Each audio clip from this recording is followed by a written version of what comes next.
Son of God versus Abdullah. The concept of Son of God, according to the Bible, it does not end with Jesus and it does not begin with Jesus. Many people in the Jewish tradition, they were called sons of God. Even angels, they were called sons of God. Here are some proofs. According to the Bible, in the book of Genesis 6 verse 2, it reads, that the sons of God saw the daughters of men that were fair, and they took them wives for all which they chose. According to this chapter, sons of God are simply righteous people or righteous men who saw daughters of men, meaning daughters of non-believers, who were fair, meaning who were good in their character and conduct, and they took them as wives, they married them. In the Bible, in the book of Daniel chapter 3 verse 24, it reads, then Nebuchadnezzar the king was astonished, and rose up in haste, and spake, and said unto his counselors, did he not cast 3 men bound into the midst of the fire? They answered and said unto the king, true, O king. He answered and said, lo, I see 4 men loose walking in the midst of the fire, and they have no hurt. And the form of the 4th is like the Son of God. The form of the 4th is like the Son of God. The king Nebuchadnezzar and his men, they threw in Shadrach, Meshach, and Abednego into the fire to burn them alive. So God assigned an angel to help them from that. And that angel was the 4th with Nebuchadnezzar, identified as the Son of God, meaning an angel, not Jesus, an angel.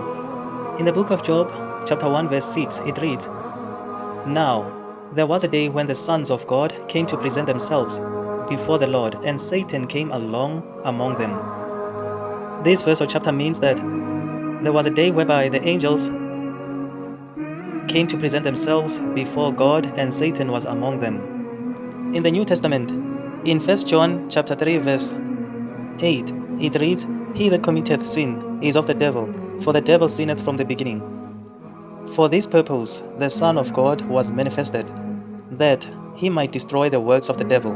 Whosoever is born of God doth not commit sin, for his seed remaineth in him, and he cannot sin because he is born of God.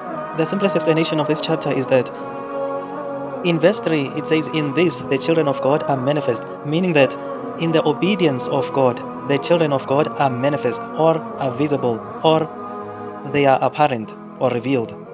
And in the disobedience of God, the children of the devil are revealed or are manifest, or they are apparent, you can see them clearly. To be born of God simply means to be submissive or to be submitted to his will. Generally speaking, to be born again simply means to be a Muslim, because of Muslim or Islam means submission to Allah, submission to our Creator, and Muslim means one who has submitted his will to Allah or our Creator. In the book of Matthew 5 verse 9 it reads, blessed are the peacemakers, for they shall be called the children of God.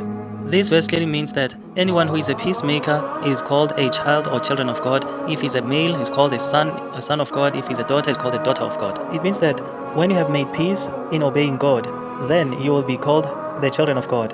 Generally speaking, sons of God or children of God is the same as Abdullah. It bears the same meaning as Abdullah. But because of the manipulation of Satan and misunderstanding of people, and also by the influences of paganistic practices or belief systems which have crept in all religions, Islam refrains from using the concept of children or sons of God.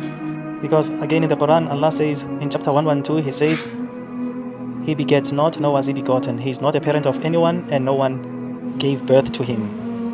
So anyone who believes in our Creator and does the will of our Creator is called Abdullah or Habibullah. Abdullah means servant of God or slave of God, and Habibullah means beloved of God. There is pretty much always an explanation. They have turned to evil in a very explicit way.